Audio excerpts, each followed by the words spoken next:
Hello everyone. आप लोगों को बहुत बार इंटरव्यू में ये क्वेश्चन आया होगा, डीओडब्ल्यू प्रोफाइल कैसे बनाया जाता है, डीओडब्ल्यू प्रोफाइल क्या है।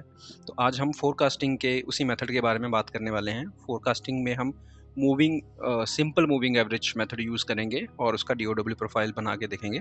उसके लिए जो हमें चाहिए होता है, हिस्टोरिकल डेटा चाहिए। लास्ट 6 वीक का डेटा मैंने यहाँ पे निकाल के रखा है, वीक 1 2 3 4 5 6, और वो भी इंटरवल वाइज है मेरे पास। आप देख सकते हैं कहीं पर किसी इंटरवल में मेरे पास वॉल्यूम बहुत ज़्यादा है, कहीं पर बहुत कम भी आ रहा है। यहाँ पे 930 है, 700 है, और यहाँ पर मेरे पास 2347 है। इस तरीके का हिस्टोरिकल डेटा मेरे पास ऑलरेडी पड़ा हुआ है। अब इस हिस्टोरिकल डेटा पे जो 6 वीक का हिस्टोरिकल ट्रेंड है, हम पहले डीओडब्ल्यू प्रोफाइल यहाँ पे एक बनाएंगे। जिससे डीओडब्ल्यू का फुल फॉर्म क्या होता है, पहले तो ये देखें। डीओडब्ल्यू होता है डे ऑफ वीक। तो जो 6 वीक्स मेरे पड़े हुए हैं यहाँ पर, अब मेरे को यहाँ पे क्या चाहिए कि मंडे को, हर 6 वीक के जितने भी मंडे हैं, मेरे पास 6 मंडे ही होंगे। 6 वीक में जितना भी मेरे पास वॉल्यूम आ रहा है मंडे को, एक तो पहले उसका एवरेज नंबर हम यहाँ पे लेंगे। मंडे ट्यूसडे वेडनेसडे थर्सडे सारे दिनों का यहाँ पे मेरे पास एवरेज आ जाएगा उसका। उसके बाद हम लगाएंगे इसके ऊपर स्टैंडर्ड डेविएशन, जिसमें हम मिनिमम और मैक्सिमम वॉल्यूम उसका चेक करेंगे। तो ये जो 6 वीक का हिस्टोरिकल डेटा मैंने ऑलरेडी रखा हुआ है यहाँ पे, उसको हम यहाँ पे नॉर्मलाइज करेंगे। तो नॉर्मलाइजेशन करने के बाद हम यहाँ पर लास्ट में एक और टेबल ऐड करेंगे, डीओडब्ल्यू प्रोफाइल बनाएंगे नंबर और परसेंटेज में। ठीक है, तो चलिए अभी इसको हम स्टार्ट करते हैं। तो स्टार्टिंग से मैं फर्स्ट स्टेप आपको बता देता हूँ। ये डेटा मैंने ऑलरेडी निकाल के रखा हुआ है हिस्टोरिकल। अब यहाँ पर सबसे पहले हम एवरेज वॉल्यूम लेके आएंगे। उसके लिए हम फंक्शन यूज़ करेंगे एवरेज इफ़। तो मैंने यहाँ पे लगाया एवरेज। मैं एवरेज इफ़्स ज़्यादा यूज़ करता हूँ, तो मैं एवरेज इफ़ से ही अभी यहाँ पर अप्लाई करता हूँ। सबसे पहले इसका क्राइटेरिया, इसके जो सिंटेक्स हैं वो कह रहा है एवरेज रेंज। तो एवरेज रेंज में मैंने 12 AM का जो इंटरवल है वो सिलेक्ट कर लिया है पूरा 6 वीक तक। इसको मैं कर लूँगा लॉक। ठीक है, इसको मैंने लॉक कर लिया। अब मैं कोमा लगा करके, दूसरा सिंटेक्स मेरे पास जो है वो कह रहा है क्राइटेरिया रेंज। तो क्राइटेरिया रेंज में यहाँ पे जो डेज हैं, मंडे ट्यूसडे वेडनेसडे, वो सिलेक्ट करेंगे सारे 6 वीक्स के। इसको मैं प्रॉपर तरीके से लॉक कर दूंगा, फिर कोमा लगाएंगे। उसके बाद हम यहाँ पे लास्ट में देंगे क्राइटेरिया 1। एवरेज वॉल्यूम के टेबल का जो मंडे है वो सिलेक्ट कर दूंगा, और इसको मैं लॉक कर दूंगा 2 बार। इसके बाद ब्रैकेट क्लोज कर देते हैं। मैंने एंटर हिट कर दिया, और यही फॉर्मूला जो है मैं सब जगह पे ड्रा कर दूंगा सारे दिनों में, सभी इंटरवल्स के लिए। ठीक है, तो ये मैंने एवरेज जो है नंबर निकाल लिया हर दिन का। अब इसको मैं थोड़ा F2 करके आपको फॉर्मूला दिखा देता हूँ ये कैसे काम करता है। मैंने अभी देखिए, जहाँ पर अभी मैंने कर्सर रखा है अपना वेडनेसडे पे, तो अब ये क्या कर रहा है कि वो एवरेज नंबर निकाल के दे रहा है हर वीक के वेडनेसडे का। लाइक वीक 1 का वेडनेसडे इसका 2 थ्रू 47 जो नंबर है, फिर वीक 2 का वेडनेसडे जो रहेगा ये रहा, और वीक 3 का वेडनेसडे। तो इस तरीके से ये सारे वीक्स के वेडनेसडे को एवरेज नंबर मेरे पास निकाल के दे रहा है। ये हर एक दिन में सेम तरीके से ही काम करेगा। अब आगे जो है हमारे पास आता है स्टैंडर्ड डेविएशन।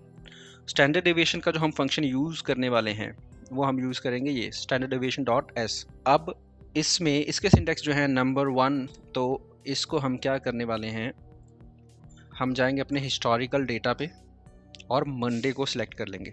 उसके बाद मैं कोमा लगाऊंगा, फिर वीक 2 का मंडे सेलेक्ट कर लूँगा, फिर कोमा लगाऊंगा, फिर वीक 3 का मंडे सेलेक्ट कर लूँगा, फिर कोमा, फिर वीक 4, उसके बाद फिर से कोमा लगाऊंगा। ऐसे करके मेरे को वीक 5 और वीक 6 का भी मंडे इंक्लूड कर लेना है। ये हो गया वीक 5, इसके बाद वीक 6। तो यहाँ पे मैंने स्टैंडर्ड डेविएशन का मंडे का डेटा उठा लिया है, वीक 1, वीक 2, वीक 3, 4, 5 एंड 6 का। अब सेम फॉर्मूला मैं ड्रैग कर दूंगा सारे दिनों में और सारे इंटरवल्स पे। अब यहाँ पे मैं सिर्फ फॉर्मूला पेस्ट करूँगा। ओके, तो अब इसको भी एक बार आप F2 करके चेक कर लीजिए। जैसे वेडनेसडे का डेटा है वो वेडनेसडे में ही उठना चाहिए। तो ये वीक 1 का वेडनेसडे उठ रहा है, वीक 2 का वेडनेसडे है, वीक 3 का वेडनेसडे, वीक 4, ऐसे ही वीक 5 और 6 का। तो स्टैंडर्ड डेविएशन मेरा लग गया है यहाँ पर। अब यहाँ पर हम निकालेंगे मिनिमम और मैक्सिमम वॉल्यूम।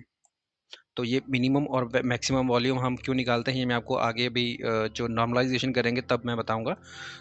मिनिमम वॉल्यूम के लिए हम क्या करेंगे, is equal to average minus जो मैंने स्टैंडर्ड डेविएशन लगाया था, वो जो मैं नंबर लेके आया हूँ उसको माइनस कर दूंगा। सिर्फ मंडे में से मंडे को ही माइनस करूंगा, ये चीज़ का ध्यान रखना है। अब यही फॉर्मूला मैं जो है आगे ड्रैग कर दूंगा, तो वो ऑटोमेटिकली ट्यूसडे में शिफ्ट हो जाएगा, वेडनेसडे में, थर्सडे में, फ्राइडे में, सैटरडे। देख सकते हैं अगर मैं थर्सडे पे क्लिक करूंगा तो यहाँ पे एवरेज वॉल्यूम थर्सडे का जो रहेगा उसमें से वो माइनस कर रहा है, जो थर्सडे का स्टैंडर्ड डेविएशन से नंबर आया है मेरे पास। अब नेक्स्ट टेबल है मेरे पास मैक्स वॉल्यूम। मैक्स वॉल्यूम के लिए मैं क्या करूँगा, एवरेज नंबर में से प्लस कर दूंगा। तो ये रहा मेरा मंडे का एवरेज वॉल्यूम प्लस जो स्टैंडर्ड डेविएशन से मेरे पास नंबर निकल के आया था मंडे का, सेम उसी को ही मैंने प्लस कर दिया है। सेम चीज़ यहाँ पे मैं रिपीट करूँगा, ये फॉर्मूला ड्रैग करूँगा इंटरवल वाइज और डे वाइज में। यहाँ पे मेरे पास मैक्सिमम नंबर भी निकल के आ गया है और मिनिमम नंबर भी निकल के आ गया है। अब ये मैंने सेम 6 वीक का ही टेबल यहाँ पे एक और बना के रखा हुआ है, जिसमें यहाँ पे हेडर मैंने दिया है नॉर्मलाइजेशन। तो यहाँ पे हम नॉर्मलाइजेशन करने वाले हैं। नॉर्मलाइजेशन क्या चीज़ होती है कि अगर मेरे पास किसी दिन बहुत कम नंबर आ रहा है, बहुत कम, मैं आपको हिस्टोरिकल डेटा की एग्जांपल देता हूँ। आप ये मान के चलिए यहाँ पे मेरे पास 3 जून को आप देख सकते हैं बहुत बड़ा नंबर है 2347, बट मेरे पास यहाँ पे 515 भी आ रहे हैं। या फिर किसी रीज़न से कुछ आईटी का इशू हो गया या कुछ कनेक्टिविटी का इशू हो गया, जिस वजह से इस दिन इस इंटरवल में वॉल्यूम जो है मेरे पास हैंडल ही नहीं हुआ, आंसर्ड ही नहीं हुआ है। तो हो सकता है वहाँ पे मेरे पास नंबर बहुत ही कम आए, 50 का आ जाए या 20 का आ जाए, या ट्रेंड के बिल्कुल ही ऑपोजिट वो नंबर हो सकता है। तो उसको क्या करते हैं कि हम जब नॉर्मलाइजेशन करते हैं तो वो नंबर जो है वहाँ पे उसको वो नॉर्मलाइज कर देगा। ठीक है, अब वापस हम नॉर्मलाइजेशन वाले टेबल पे आते हैं। ये कैसे, यहाँ पे हम फंक्शन लगाएंगे टू इफ ब्रैकेट ओपन, उसके बाद और लगाऊंगा साथ में क्योंकि मेरे को मल्टीपल क्राइटेरिया चाहिए इसमें। सो इफ़ और मैंने लगा लिया है, ब्रैकेट ओपन कर दी, फिर मैं आऊँगा हिस्टोरिकल डेटा में जो कि वीक 1 का फर्स्ट डे का फर्स्ट इंटरवल रहेगा। यहाँ पर मैंने सिलेक्ट कर लिया है B4। इफ़ और B4 ग्रेटर देन, अगर ये वॉल्यूम मंडे का पहला इंटरवल जो है ग्रेटर देन है जो हमने मैक्सिमम वॉल्यूम निकाला था स्टैंडर्ड डेविएशन का, मैं वो वाला मंडे का वो वाला फर्स्ट इंटरवल सेलेक्ट करूँगा। तो मैंने वो सिलेक्ट कर लिया है। ठीक है, अब कंडीशन यहाँ पे क्या अप्लाई हुई है, अगर मेरा हिस्टोरिकल ट्रेंड का जो फर्स्ट इंटरवल है फर्स्ट डे का जो कि है मंडे, अगर मंडे का वो वॉल्यूम ग्रेटर देन है जो मैंने मैक्सिमम वॉल्यूम निकाला है स्टैंडर्ड डेविएशन से, कोमा ये ही नंबर लेस देन है। अब लेस देन में हम सेलेक्ट करेंगे मिनिमम वॉल्यूम जो स्टैंडर्ड डेविएशन के साथ आया था। तो यहाँ पे मैं मंडे का सिलेक्ट कर लूँगा। ठीक है, अब यहाँ पे ये मेरी कंडीशन हो चुकी है। इफ़ मेरा हिस्टोरिकल डेटा ग्रेटर देन है मैक्सिमम वॉल्यूम या फिर हिस्टोरिकल डेटा लेस देन है मिनिमम वॉल्यूम से, तो यहाँ पे मैं ब्रैकेट क्लोज कर दूंगा। तो मेरे पास कौन सी वैल्यू आनी चाहिए, मेरे पास आना चाहिए एवरेज नंबर। जो मैंने एवरेज निकाला हुआ है यहाँ पे टेबल पे, तो मैं वो मंडे सेलेक्ट कर लूँगा एवरेज का, कोमा जो मेरा हिस्टोरिकल ट्रेंड है वही आ जाना चाहिए। ठीक है, ये हमारा फॉर्मूला हो चुका है कंप्लीट। तो इसको दोबारा से समझते हैं। यहाँ पर कंडीशन हमने क्या अप्लाई करी है, if historical data greater than है मैक्सिमम वॉल्यूम के या फिर वो लेस देन है जो मिनिमम वॉल्यूम निकल के आया है हमारा स्टैंडर्ड डेविएशन से, तो मेरे को एवरेज नंबर दे दे। तो यहाँ पर हमने एवरेज का रेफरेंस दिया हुआ है 84, ये रहा 80 कॉलम, तो ये मेरे को एवरेज देगा, या फिर जो मेरा एग्जैक्ट नंबर हिस्टोरिकल डेटा में आया है वही मेरे को अप्लाई करके देगा। अब नंबर के हिसाब से अगर हम समझें तो देखिए यहाँ पर है पहला इंटरवल 1757 जो कि मेरा मैक्सिमम वॉल्यूम से ज़्यादा नहीं है और मिनिमम वॉल्यूम से कम नहीं है, तो इसलिए वो एवरेज नहीं देगा, वो मेरे को हिस्टोरिकल डेटा पे जो नंबर एग्जैक्ट निकल के आया है वही नंबर देगा यहाँ पर। ठीक है, तो अब अगर हम वैल्यू देखें नॉर्मलाइजेशन में, उसकी जो वैल्यू है वो भी सेम आई है 1757। अब इसी को हम ड्रैग कर देंगे सेम फंक्शन को पूरा संडे तक।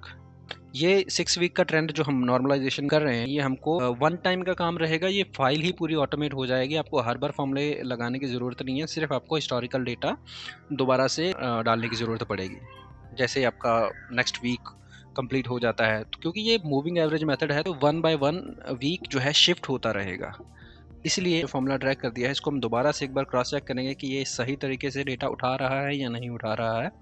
तो अब मैंने फॉर्मूला जो है फ्राइडे को मैंने F2 करा है। अब देखिए यहाँ पर भी फ्राइडे ही सिलेक्ट होना चाहिए, मैक्सिमम नंबर में भी, मिनिमम नंबर में भी फ्राइडे ही होना चाहिए, और एवरेज वाले टेबल पे भी फ्राइडे ही सिलेक्ट होना चाहिए। प्लस जो हिस्टोरिकल डेटा है मेरा, उस पे भी ये फ्राइडे ही सिलेक्टेड होना चाहिए फर्स्ट वीक का, जो कि बिल्कुल सही सिलेक्टेड है यहाँ पर।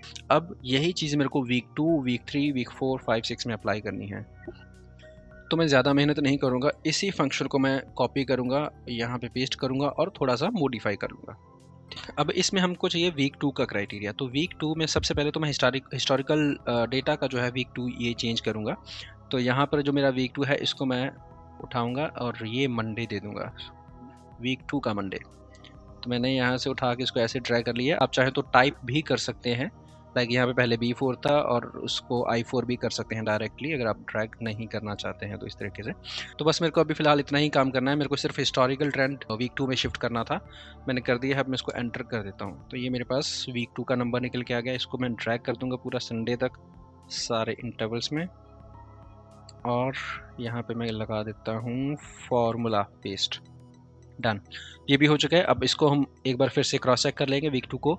तो सैटरडे को मैंने F2 करा है, यहाँ पर मैक्सिमम वॉल्यूम में भी मेरे पास सैटरडे ही सिलेक्टेड है, मिनिमम वॉल्यूम में भी मेरे पास सैटरडे ही सिलेक्टेड है, एंड एवरेज वाली टेबल पे भी सैटरडे ही सिलेक्टेड है, ये भी ठीक है। और हिस्टोरिकल डेटा में वीक 2 पे सैटरडे सिलेक्टेड होना चाहिए, जो कि मेरा वीक 2 और सैटरडे सिलेक्टेड है। तो ये फॉर्मूला सही काम कर रहा है। अब इसी तरीके से हम वीक 3, वीक 4, वीक 5 और वीक 6 में ये फॉर्मूला शिफ्ट करने वाले हैं।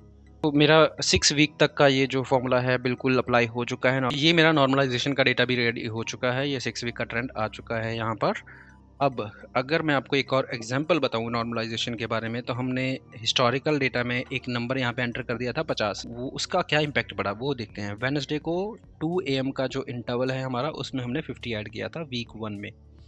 तो नॉर्मलाइजेशन के नंबर में वीक 1 में मैं जाऊँगा, ये रहा वीक 1 नॉर्मलाइजेशन वाला डेटा है, वेडनेसडे का 2 AM वाला इंटरवल है। यहाँ पर मेरे पास क्या आ रहा है नंबर 1702। अब ये क्यों आ रहा है, अब इसको मैं F2 करके आपको बता देता हूँ। हमने स्टैंडर्ड डेविएशन क्यों लगाया था, इसी वजह से लगाया था। यहाँ पर मेरे पास 50 का नंबर आया था। अब जो हमने क्राइटेरिया दिया था इफ़ कंडीशन में, इफ़ हिस्टोरिकल डेटा में का जो नंबर है अगर तो वो ज़्यादा है मैक्सिमम वॉल्यूम से, इससे ज़्यादा नहीं था 50, या फिर इससे कम है 839 से कम है, तो वो एवरेज नंबर देता। तो यहाँ पर कौन सी कंडीशन मैट हुई, मिनिमम वाली, क्योंकि वो इस मिनिमम वॉल्यूम से कम था 50 नंबर। और एवरेज मेरा क्या आया था यहाँ पर, अब मैं एवरेज दिखाता हूँ वेडनेसडे का 2 AM वाला इंटरवल 1702। तो ये जो 1702 का जो नंबर है नॉर्मलाइजेशन में 1702 जो है वो दिया था रिजल्ट। इस वजह से ये स्टैंडर्ड डेविएशन का जो फंक्शन है वो काम आता है, वो नॉर्मलाइजेशन कर देता है उस नंबर को। इस वजह से हमने ये 6 वीक का पूरा हिस्टोरिकल डेटा 6 वीक का ही नॉर्मलाइज कर लिया है, ये ऑटोमेट कर लिया है हमने। इसमें हमको मैन्युअली काम करने की बार बार ज़रूरत नहीं है, एक ही बार में आप फॉर्मूले सेट कीजिए ये सारे, उसके बाद आपका सिर्फ हिस्टोरिकल डेटा चेंज होगा। फॉर एग्जांपल वो भी कैसे होगा कि जैसे आपका अभी वीक 1 है 1 जून और वीक 6 है आपका 6 जुलाई। तो जब 12 जुलाई के बाद का जो वीक कंप्लीट हो जाएगा आपका 13 जुलाई से, ठीक है, तो 13 जुलाई वाला जो वीक है वो 6 वीक बन जाएगा आपका। तो जो आपका वीक 1 है वो कहाँ होगा, 8 जून। तो ये जो वीक 2 है अभी, ये आपका वीक 1 बन जाएगा, ये वीक 2 बन जाएगा, वीक 3 बन जाएगा। तो इस तरीके से ये मूव हो जाएगा एक वीक आगे। सिर्फ आपको डेट्स का और डेज का ध्यान रखना पड़ेगा। सो नॉर्मलाइजेशन और हिस्टोरिकल डेटा में सिर्फ डेट और डे जो है वो बिल्कुल सेम होने चाहिए। नेक्स्ट स्टेप जो है हमारा लास्ट में आता है DOW प्रोफाइल बनाना। तो वो DOW प्रोफाइल हम कहाँ बनाएंगे, यहाँ पर बनाएंगे। उसके लिए मैं एक काम करता हूँ, यहीं से एक टेबल उठा लेता हूँ। तो अभी हम DOW प्रोफाइल यहाँ पे बनाने वाले हैं और same average method average if का फंक्शन यूज़ करने वाले हैं। और ये जो 6 वीक का हमने नॉर्मलाइज किया है डेटा, इस पे अब मेरा DOW प्रोफाइल बनेगा। अभी यहाँ पे डायरेक्टली मैं एवरेज इफ्स का फंक्शन यूज़ कर लेता हूँ, एवरेज रेंज में पूरा डेटा दे देता हूँ 6 वीक का, सिर्फ नॉर्मलाइजेशन वाला टेबल। इस बार हमने हिस्टोरिकल डेटा पे काम नहीं करना है, ये हमने जो हिस्टोरिकल डेटा को नॉर्मलाइज किया है वो वाला नंबर लेंगे, कोमा। उसके बाद हम देंगे एवरेज क्राइटेरिया रेंज 1 जो कि है मेरा ये डेज, इसको मैं प्रॉपर लॉक कर देता हूँ। उसके बाद कोमा लगाऊंगा, फिर हम लगाएंगे 1 2। तो मैंने इसको 2 बार लॉक कर दिया है ताकि मंडे जो है वो मंडे के बाद ट्यूसडे में शिफ्ट हो जाए, उसके नीचे शिफ्ट ना हो। अब मैंने इसको कर दिया है ब्रैकेट क्लोज। ये आ गया है मेरे पास नंबर एवरेज निकल के। अब हम करेंगे इसको ड्रैग। मेरे पास जो है DOW बन के आ चुका है, डे ऑफ वीक मेरा नंबर निकल के आ चुका है। अब एक और हम यहाँ पे टेबल बनाएंगे जिससे हम परसेंटेज में कन्वर्ट कर लेंगे, तो वो मेरा कंट्रीब्यूशन भी यहाँ भी दिख जाएगा, इज इक्वल टू मंडे का पहला इंटरवल डिवाइडेड बाय मंडे का पूरा टोटल। मंडे को मैं सम कर दूंगा, मंडे में जितने भी इंटरवल्स हैं वो सारे इंटरवल्स का मैं सम कर दूंगा यहाँ पर, और इसको मैं लॉक करूँगा इसी तरीके से 1 और 2। इसके बाद ब्रैकेट बंद कर देंगे हम, एंटर प्रेस कर दूंगा, इस फॉर्मूले को मैं ड्रैग कर दूंगा संडे तक। अब एक बार क्रॉस चेक कर लेते हैं कि क्या ये मेरा नंबर जो है वो सही आ रहा है, ये फॉर्मूला सही काम कर रहा है कि नहीं। तो जैसे मैंने वेडनेसडे को उठाते हैं, वेडनेसडे का मंडे है, तो ये 1460 को डिवाइड कर रहा है वेडनेसडे के पूरे टोटल के साथ, तो ये सही काम कर रहा है। सेम फ्राइडे का इंटरवल भी सही उठा रहा है, सैटरडे का भी सही उठा रहा है। तो ये मेरा DOW प्रोफाइल बन के आ गया है। ठीक है जी, ये मेरे पास नंबर में आ गया, ये मेरे पास परसेंटेज में आ गया। इससे ये चीज़ पता चलती है कि लास्ट 6 वीक के हिस्टोरिकल डेटा के बेस पे मंडे को मेरे पास 5% वॉल्यूम आ रहा है 12 AM वाले इंटरवल में। ट्यूसडे को 12 AM के इंटरवल में मेरे पास परसेंट का नंबर आ रहा है, सेम वेडनेसडे को 4% आ रहा है। ठीक है, और इसी तरीके से मेरे ये सारे इंटरवल वाइज नंबर आ जाएंगे और यहाँ पे डे वाइज का जो है हमें कॉन्ट्रीब्यूशन मिल जाएगा। तो अगर आपको क्लाइंट ने वीकली वॉल्यूम दिया है तो ये DOW प्रोफाइल आपका बन चुका है। आप बहुत ही सिंपली ये वीकली जो वॉल्यूम रहेगा आपका वो ब्रेक डाउन कर लेते हैं। ये टेबल कॉपी करता हूँ, यहाँ पे वैल्यू पेस्ट कर देता हूँ और ये डेटा रिमूव कर देता हूँ। ठीक है जी, क्लाइंट का वॉल्यूम है, मान लीजिए क्लाइंट ने आपको दे दिया है 15,000 का नंबर। अब वो क्लाइंट आपको कह रहा है कि बेस्ड ऑन हिस्टोरिकल ट्रेंड, जैसे भी हमारा वॉल्यूम का ट्रेंड चल रहा है उसके बेस पे ये 15,000 नंबर आप इंटरवल वाइज ब्रेक डाउन कर लो और डे वाइज ब्रेक डाउन कर लो। ठीक है, तो सबसे पहले हम इस 15,000 को डे वाइज में ब्रेक डाउन करेंगे। तो मैंने यहाँ पे डे वाइज का टोटल कर लिया है, सम कर लिया है। अब इसका मैं यहाँ पे कंट्रीब्यूशन लेके आऊँगा कि मंडे को जितना भी मेरे पास वॉल्यूम आया है डिवाइडेड बाय पूरे हफ्ते में जितना मेरे पास वॉल्यूम आया है, उसको मैं कर दूँगा लॉक, ब्रैकेट कर दूँगा क्लोज, और ये पूरे वीक में कर दूँगा मैं इसको ड्रैग। तो ये हमने डे वाइज डे लेवल का भी ब्रेक डाउन कर लिया है। अब जो मेरा क्लाइंट का फोरकास्ट है उसको यहाँ पर हम ब्रेक करेंगे। दिस जो क्लाइंट का वॉल्यूम है उसको मैं कर दूंगा लॉक, मल्टीपल बाय मंडे का टोटल, फिर ट्यूसडे वेडनेसडे, यही फंक्शन मैं ड्रैग कर दूंगा। अब ये परसेंटेज में आ रहा है, मुझे सिर्फ इसका नंबर फॉर्मेट में कन्वर्ट करने की ज़रूरत है। तो यहाँ पर जो क्लाइंट का फोरकास्ट है 15,000 मैंने डे वाइज में ब्रेक कर लिया है। अगर मैं इसका टोटल करूँ, मैं इसको ऐसे सिलेक्ट करके आपको दिखा देता हूँ, अगर आप इसका टोटल देखेंगे तो यहाँ पर 15,000 आ रहा है। अब मेरे को चाहिए इंटरवल लेवल पे, इंट्राडे पे इसको ब्रेक करना है। इंटरवल लेवल पे ब्रेक करने के लिए हम क्या करेंगे, 5%, ठीक है, जो मैंने मंडे का फर्स्ट इंटरवल का मेरे पास DOW प्रोफाइल में जो परसेंटेज निकल के आया है उसको मल्टीप्लाई कर दूंगा जो मेरा उस दिन का मंडे का टोटल नंबर निकल के आया है। इसको मैंने लॉक कर दिया है। अब मैं करता हूँ इसको प्रेस एंटर। अब सेम इसको कॉपी करूँगा। ये सारे नंबर जो है बाय डिफ़ॉल्ट ही परसेंटेज में, जब मैं जैसे ही मैं फॉर्मूला ड्रैग करूँगा ये बाय डिफ़ॉल्ट परसेंटेज में ही आएंगे। और वो क्यों आ रहे हैं, क्योंकि हमने ये वाला डेटा कॉपी करके इसका टेबल बनाया था, इस वजह से। तो इसका कोई इशू नहीं है, हम इसको जनरल फॉर्मेट में कन्वर्ट करने वाले हैं और डेसिमल्स रिमूव करने वाले हैं। ये जो क्लाइंट की तरफ से 15,000 फोरकास्ट आया था ये मैंने ब्रेक डाउन कर लिया है डे वाइज और इंटरवल लेवल पे। आप इसका भी सम कर सकते हैं, इसका भी टोटल देखेंगे तो आपको यहाँ पर 15,000 दिखेगा, और डे लेवल का भी अगर आप टोटल करके देखेंगे तो यहाँ पे आपको 15,000 ही दिखेगा। तो इस तरीके के हमारा ये फोरकास्ट वीकली बेसिस पे क्लाइंट वाला भी रेडी हो चुका है। आई होप सो आपको इसमें बहुत सारी चीज़ें समझ में आई होंगी, और अगर आपको फिर भी कहीं पे कुछ भी डाउट लग रहा है, कुछ भी आपको हेल्प चाहिए, कुछ भी सपोर्ट चाहिए, तो आप कमेंट सेक्शन में मुझे लिख सकते हैं अपना क्वेश्चन। और इसके अलावा अगर आपको ये फ़ाइल क्रिएट करने की ज़रूरत पड़ती है तो आप क्रिएट भी कर सकते हैं खुद से, और अगर आपको यही फ़ाइल चाहिए तो आप मुझे कमेंट सेक्शन में बताइए, मैं आपको यही वाली फ़ाइल वहाँ पे प्रोवाइड करवा दूँगा। ठीक है गाइस, सो आज के लिए इतना ही है। अभी आप हमारे चैनल के साथ बने रहिए। आगे आने वाले दिनों में हम WFM से रिलेटेड, MI से रिलेटेड और एक्सेल से रिलेटेड बहुत सारी वीडियोस और लेके आने वाले हैं। अगर आपने चैनल को अभी तक सब्सक्राइब नहीं किया है तो आप चैनल को सब्सक्राइब कर लीजिएगा